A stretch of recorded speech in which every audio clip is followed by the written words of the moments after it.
ತರಗತಿಗೆ ಸ್ವಾಗತ. ತರಗತಿ ಪ್ರಾರಂಭ ಮಾಡೋಕ್ಕಿಂತ ಮುಂಚಿತವಾಗಿ ನಮ್ಮ ಒಂದು ಯೂಟ್ಯೂಬ್ ಚಾನಲಿಗೆ ಸಬ್ಸ್ಕ್ರೈಬ್ ಆಗಿ ಪ್ರತಿನಿತ್ಯ ತರಗತಿಗಳನ್ನು ವೀಕ್ಷಿಸಿ ಅನ್ನುತ್ತಾ ಇವತ್ತಿನ ಒಂದು ತರಗತಿಯನ್ನು ಪ್ರಾರಂಭ ಮಾಡ್ತಾ ಹೋಗ್ತೀನಿ. ಇವತ್ತಿನ ತರಗತಿ ಷಟ್ಪದಿ, ಕ್ಷಮೆಯಿರಲಿ ತಪ್ಪೈತಿ, ಷಟ್ಪದಿ. ಈ ಷಟ್ಪದಿ ಬಗ್ಗೆ ಅಂದ್ರೆ ಈ ಒಂದು ಷಟ್ಪದಿ ಯಾವ ರೀತಿ ಇರ್ತೈತಿ, ಆ ಲಕ್ಷಣಗಳು ಅನ್ನೋದೇನು ಮತ್ತು ಅದರ ವಿಧಗಳನ್ನು ಇಲ್ಲಿ ಪರಿಚಯ ಮಾಡ್ತಾ ಹೋಗ್ತೀವಿ. ಇಲ್ಲಿ ಪೂರ್ವವಾದಂಥದ್ದನ್ನು ತರಗತಿ ಮಾಡ್ತಾವಲ್ಲ, ಅದರ ಒಂದು ವಿಧಗಳು ಯಾವ್ಯಾವ ಬರ್ತಾ ಹೋಗ್ತವೆ, ಅದರ ಲಕ್ಷಣಗಳು ಬರ್ತಾ ಹೋಗ್ತವೆ. ಅವುಗಳನ್ನು ಈ ಒಂದು ತರಗತಿಯೊಳಗೆ ಚರ್ಚೆ ಮಾಡ್ತಾ ಹೋಗ್ತೀನಿ. ಮುಂದಿನ ಒಂದು ಬರುವಂಥ ತರಗತಿಯೊಳಗೆ ಆ ಒಂದೊಂದೇ ಷಟ್ಪದಿಗಳ ಬಗ್ಗೆ ಆಳವಾಗಿ ಸರಳವಾಗಿ ಚರ್ಚೆಯನ್ನು ಮಾಡ್ತಾ ಹೋಗ್ತೀನಿ. ಹಾಗಾದರೆ ಈ ಷಟ್ಪದಿಗಳ ಬಗ್ಗೆ ನೋಡ್ತಾ ಹೋಗೋಣ. ಈ ಒಂದು ಷಟ್ಪದಿ ಅಂದರೆ ಏನಪ್ಪ ಅಂದ್ರೆ 6 ಸಾಲಿನ ಒಂದು ಪದ್ಯ ಅಂತ ಹೇಳ್ತಾ ಹೋಗ್ತೀವಿ. ಈ ಹಿಂದೆ ಕೂಡ ಒಂದು ಸರಳವಾಗಿ ಒಂದು ಕವನ ಹೇಳ್ಕೊಟ್ಟಿದ್ದೆ. ಅಂದರೆ ನಿಮ್ಮ ದೋಸ್ತ ಹೆಂಗಪ್ಪ ಅಂತ ಹೇಳಿದ್ದೆ. ನಿಮ್ಮ ದೋಸ್ತ ಹೆಂಗಪ್ಪ 3 ಸಾಲಿನ ತ್ರಿಪದಿ ಅಲ್ಲ, 4 ಸಾಲಿನ ಕಂದ ಪದ್ಯವಲ್ಲ, 6 ಸಾಲಿನ ಷಟ್ಪದಿ ಅಲ್ಲ, 108 ಸಾಲಿನಲ್ಲಿ ಹೇಳುವ ನಮ್ಮ ದೋಸ್ತ ಅದನ ಅಂತ ಹೇಳ್ತಾವೆ. ಅಂದರೆ ಈ ರೀತಿಯಾಗಿ ನೆನಪಿಟ್ಕೊಂಡ್ರೆ ಬೆಸ್ಟ್. 3 ಸಾಲಿನ ಪದ್ಯ ಅದು ತ್ರಿಪದಿ, 4 ಸಾಲಿನ ಪದ್ಯ ಅದು ಕಂದ ಪದ್ಯ, 6 ಸಾಲಿನ ಪದ್ಯ ಅದು ಷಟ್ಪದಿ ಅಂತಂದು ಈ ರೀತಿ ನೆನಪಿಡಬೇಕು. ಹಾಗಾದ್ರೆ ಷಟ್ಪದಿ ಅಂದರೆ ನೇರವಾಗಿ ನೆನಪಿಟ್ಕೊಳ್ಳಿ. 6 ಸಾಲು ಕಂಡು ಬಂದವಪ್ಪ ಅಂದ್ರೆ ಅದಕ್ಕೆ ನೇರವಾಗಿ ಹೇಳ್ತಾ ಹೋಗ್ರಿ, ಅದು ಏನು ಷಟ್ಪದಿ ಅಂತ ಹೇಳ್ತಾ ಹೋಗ್ತೀವಿ. ಹಾಗಾದ್ರೆ ಷಟ್ಪದಿಯೊಳಗೆ ಎಷ್ಟು ವಿಧಗಳು ಇರ್ತಾವೆ ನೋಡ್ತಾ ಹೋಗೋದಾದ್ರೆ 6 ವಿಧಗಳನ್ನು ನೋಡ್ತಾ ಹೋಗ್ತೀವಿ. ಎಷ್ಟು ವಿಧಗಳು? 6 ವಿಧಗಳು. 6 ವಿಧಗಳು ಅಂತಂದ್ರೆ ಶರ, ಕುಸುಮ, ಭೋಗ, ಭಾಮಿನಿ, ಪರಿವರ್ತಿನಿ, ವಾರ್ತಕ. ಶರ, ಕುಸುಮ, ಭೋಗ, ಭಾಮಿನಿ, ಪರಿವರ್ತಿನಿ, ವಾರ್ತಕ ಷಟ್ಪದಿ ಅಂತ ನೆನ್ಪಿಟ್ಕೊಳ್ಳಿ. ಇವನು ಹೆಂಗೆ ಬೇಕಂಗೆ ನೆನ್ಪಿಟ್ಕೊಬೇಡಿ, ಕ್ರಮಬದ್ಧವಾಗಿ ನೆನ್ಪಿಟ್ಕೊಳ್ರಿ.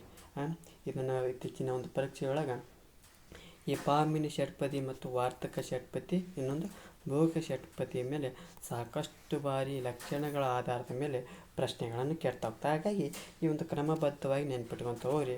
ಯಾವುದಪ್ಪ ಅಂದ್ರೆ ಶರ, ಕುಸುಮ, ಭೋಗ, ಭಾಮಿನಿ, ಪರಿವರ್ತಿನಿ, ವಾರ್ತಕ ಷಟ್ಪದಿ ಅಂತಂದು ನೆನ್ಪಿಟ್ಟೋಳ್ರಿ. ಶಕುಬ, ಪಾಪವ ಅಂತ ನೆನ್ಪಿಟ್ಟೋಳ್ರಿ. ಹೆಂಗಾರ ನೆನ್ಪಿಟ್ಟೋಳ್ರಿ. ಹಾಗಾದ್ರೆ ಈ ಷಟ್ಪದಿ ಅಂದರೆ ಲಕ್ಷಣಗಳನ್ನು ನೋಡ್ತಾವೆ. ಷಟ್ಪದಿ ಅಂದರೆ ಏನಪ್ಪ ಅಂದ್ರೆ ಯಾವ ರೀತಿ ಈ ಒಂದು ಷಟ್ಪದಿಗಳು ಇರ್ತಾ ಹೋಗ್ತಪ್ಪ ಅಂದ್ರೆ, ಈ ಒಂದು ಪರೀಕ್ಷೆಯಲ್ಲಿ ಏನು ಮಾಡ್ತಾ ಹೋಗ್ತಾ 6 ಸಾಲುಗಳನ್ನು ಕೊಡ್ತಾ ಹೋಗಂಗಿಲ್ಲ, 3 ಸಾಲು ಕೊಡ್ತಾ ಹೋಗ್ತಾರೆ. ಆ ಒಂದು ಲಕ್ಷಣಗಳಂದ್ರೆ 6 ಸಾಲಿನ ಮೇಲಿನ ಲಕ್ಷಣಗಳನ್ನು ಬರಿತಾ ಹೋಗ್ಬೇಕು. ಯಾವ ರೀತಿಯಪ್ಪ ಅಂದ್ರೆ 1 ಮತ್ತು 1, 2, 4 ಮತ್ತು 5 ಸಾಲುಗಳು ಸಮನಾಗಿರ್ತಾ ಹೋಗ್ತವೆ. ಇಲ್ಲಿ ಒಂದು ಉದಾಹರಣೆ ಕೊಡ್ತಾ ಹೋಗ್ತೀನಿ. ಇಲ್ಲಿ 1, 2 ಸಾಲು ಮತ್ತು 3, 4 ಸಾಲುಗಳು ಏನಿರ್ತಾವಪ್ಪ ಅಂದ್ರೆ ಸಮನಾಗಿರ್ತಾ ಹೋಗ್ತವೆ.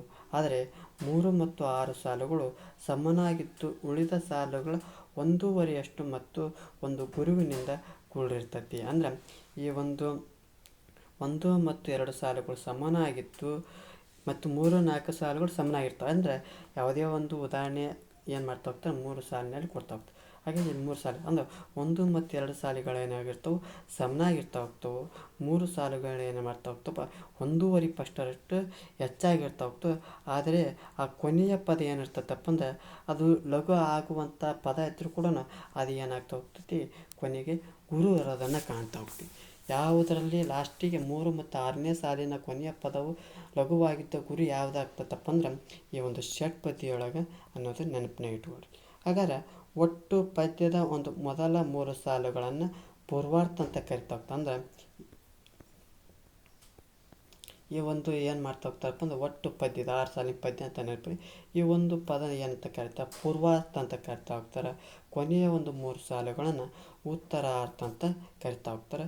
ಈ ಒಂದು ಷಟ್ಪದಿಯೊಳಗೆ ಆದಿಪ್ರಾಸ ಕಂಡು ಬರೋದನ್ನು ನೋಡ್ತಾ ಹೋಗ್ತೀವಿ. ಅಂದರೆ ಕೊನೆಯದು ಏನು ನೆನ್ಪಿಡಬೇಕು, 1, 2, 4 ಮತ್ತು 5 ಸಾಲುಗಳು ಸಮನಾಗಿರ್ತಾ ಹೋಗ್ತವೆ.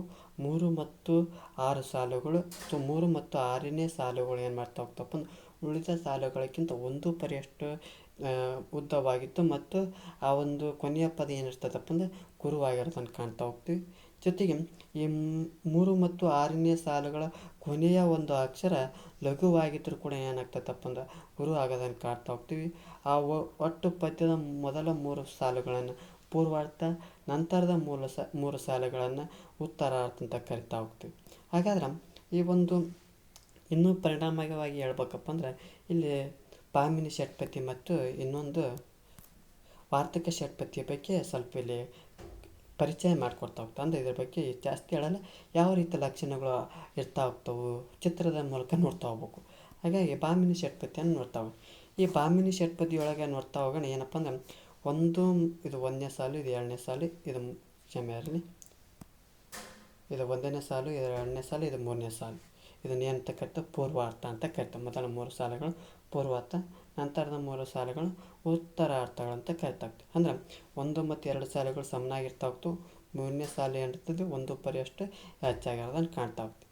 ಈ 1, 2, 4, 5 ಸಾಲುಗಳು ಏನಿರ್ತಾವಪ್ಪ ಅಂದ್ರೆ 3 ಮಾತ್ರೆಯ ಏನು ಮಾಡ್ತಾ ಹೋಗ್ತು, 3 ಮಾತ್ರೆಗಳು ಏನು ಮಾಡ್ತಾ ಹೋಗ್ತಪ್ಪ ಅಂದ್ರೆ 4 ಗಣಗಳು ಇರೋದನ್ನು ಕಾಣ್ತಾ ಹೋಗ್ತೀವಿ. ಅಂದ್ರೆ 3 ಮಾತ್ರೆಯ 4 ಗಣಗಳು ಇರೋದನ್ನು ಕಾಣ್ತಾ ಹೋಗ್ತೀವಿ.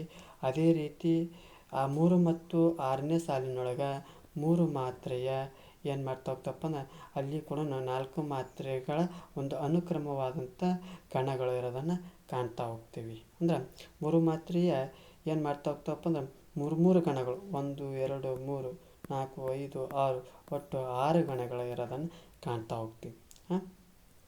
ಜೊತೆಗೆ ಏನು ಮಾಡ್ತಾ ಹೋಗ್ತಪ್ಪ ಅಂದ್ರೆ ಕೊನೆಯಲ್ಲಿ ಏನಾಗ್ತಾ ಹೋಗ್ತೈತೆ ಅಂದ್ರೆ ಒಂದು ಗುರುವನ್ನು ಕಾಣ್ತಾ ಹೋಗ್ತೀವಿ. ಇದು ಏನಪ್ಪ ಅಂದ್ರೆ ಪಾಮಿನಿಯ ಷಟ್ಪದಿಯ ಒಂದು ಲಕ್ಷಣ ನೋಡ್ತಾ ಹೋಗಿ. ಅಂದ್ರೆ 1, 2 ಸಾಲುಗಳು ಸಮನಾಗಿರ್ತಕ್ಕಂಥ 3ನೇ ಸಾಲು 1 ಪರಿ ಅಷ್ಟು ಹೆಚ್ಚಿನಾಗಿರ್ತೈತಿ. ಇವು 1, 2 ಸಾಲಿಗೇನಪ್ಪ ಅಂದ್ರೆ 3 ಮಾತ್ರೆಯ 4 ಗಣಗಳು ಇರೋದನ್ನು ಕಾಣ್ತಾ ಹೋಗ್ತೀವಿ. 3 ಮತ್ತು 6ನೇ ಸಾಲಿನ 3 ಮಾತ್ರೆಯ 6 ಗಣಗಳಿರೋದನ್ನು ಕಾಣ್ತಾ ಹೋಗ್ತೀವಿ. ಕೊನೆಯ ಪದ ಗುರುವಾಗಿರೋದನ್ನು ಕಾಣ್ತಾ ಹೋಗ್ತೀವಿ. ಇದು ಪಾಮಿನಿ ಷಟ್ಪದಿಯ ಲಕ್ಷಣ ಆಗಿರೋದನ್ನು ಕಾಣ್ತಾ ಹೋಗ್ತೀವಿ. ಮುಂದೆ ಬರೋದು ವಾರ್ತಕ ಷಟ್ಪದಿಯ ಬಗ್ಗೆ ನೋಡ್ತಾವೆ. ಈ ವಾರ್ತಕ ಷಟ್ಪದಿ ಅಂದ್ರೆ ಇದು ಅಷ್ಟೇ 1, 2, 3 ಸಾಲಿಗೆ ಇದು ಪ್ರಥಮ 3 ಸಾಲಿನ ಪದ್ಯವನ್ನು ಅಂತ ಕರಿತೀವಿ ಪೂರ್ವಾರ್ಥ, ನಂತರದ 3 ಸಾಲುಗಳನ್ನು ಉತ್ತರಾರ್ಥ ಅಂತ ಕರಿತಾ ಹೋಗ್ತೀವಿ. 1, 2 ಸಾಲುಗಳು ಸಮಾನಾಗಿ ಇದ್ದು 3ನೇ ಸಾಲನ್ನು 1.5 ಪಟ್ಟು ದೊಡ್ಡದಾಗಿರುತ್ತೆ. ಇಲ್ಲಿ ಏನು ಮಾಡ್ತಾ ಹೋಗ್ತೀವಿ 1 ಮತ್ತು 2 ಸಾಲುಗಳು ಏನಪ್ಪ ಅಂದ್ರೆ ಏನು ಮಾಡ್ತಾ ಹೋಗ್ತಪ್ಪ ಅಂದ್ರೆ 5 ಮಾತ್ರೆಯ 4 ಗಣಗಳು ಇರೋದನ್ನು ಕಾಣ್ತಾ ಹೋಗ್ತೀವಿ. 1, 2, 4, 5ನೇ ಸಾಲಿನೊಳಗೆ. ಅದೇ ರೀತಿ ಈ ಒಂದು 3 ಮತ್ತು 6ನೇ ಸಾಲಿನೊಳಗೆ 5 ಮಾತ್ರೆಯ 1, 2, 3, 4, 5, 6 ಸಾಲುಗಳು 6 ಗಣಗಳಿರೋದನ್ನು ನೋಡ್ತೀವಿ. 5 ಮಾತ್ರೆಯ 6 ಗಣಗಳಿರೋದನ್ನು ನೋಡ್ತಾ ಹೋಗ್ತೀವಿ. ಕೊನೆಯ ಒಂದು ಪದ ಆ ಗುರು ಆಗಿದ್ರೂ ಕೂಡ ಅದೇನಾಗ್ತಾ ಹೋಗ್ತೈತಿ, ಕೊನೆಯ ಪದ ಲಘು ಇದ್ರೂ ಏನಾಗ್ತೈತಿ ಅದು ಗುರುವಾಗಿರೋದನ್ನು ಕಾಣ್ತಾ ಹೋಗ್ತೀವಿ. ಇದು ಏನಪ್ಪ ವಾರ್ತಕ ಷಟ್ಪದಿ. ಅಂದರೆ ಈ ಒಂದು ಷಟ್ಪದಿಯ ಲಕ್ಷಣಗಳು ಯಾವ ರೀತಿ ಇರ್ತಾವೆ ಅನ್ನೋದನ್ನು ಇಲ್ಲಿ ಜಸ್ಟ್ ಪರಿಚಯವನ್ನು ಮಾಡ್ತಾ ಹೋದೆ. ಮುಂದಿನ ಬರುವಂಥ ತರಗತಿಯೊಳಗೆ ಆ ಶರ, ಕುಸುಮ, ಭೋಗ, ಪಾಮಿನಿ, ಪರಿವರ್ತನೆ, ವಾರ್ತಕ ಷಟ್ಪದಿಗಳ ಬಗ್ಗೆ ಸಂಪೂರ್ಣವಾಗಿ ಸರಳವಾಗಿ ಹೇಳ್ಕೊಡ್ತಾ ಹೋಗ್ತೀನಿ. ಇವತ್ತಿನ ತರಗತಿ ಎಷ್ಟು ಸಾಕನ್ನುತ್ತಾ ಈ ಒಂದು ತರಗತಿಯನ್ನು ಮುಗಿಸ್ತಾ ಇದ್ದೀನಿ. ಈ ಒಂದು ತರಗತಿ ಎಷ್ಟಾದರೆ ನಮ್ಮ ಒಂದು ಯೂಟ್ಯೂಬ್ ಚಾನಲಿಗೆ ಸಬ್ಸ್ಕ್ರೈಬ್ ಆಗಿ, ಜೊತೆಗೆ ಈ ಒಂದು ತರಗತಿ ಎಷ್ಟಾದ್ರೆ ಲೈಕ್ ಮಾಡಿ, ಇಲ್ಲದಿದ್ದರೆ ಡಿಸ್ಲೈಕ್ ಮಾಡಿ.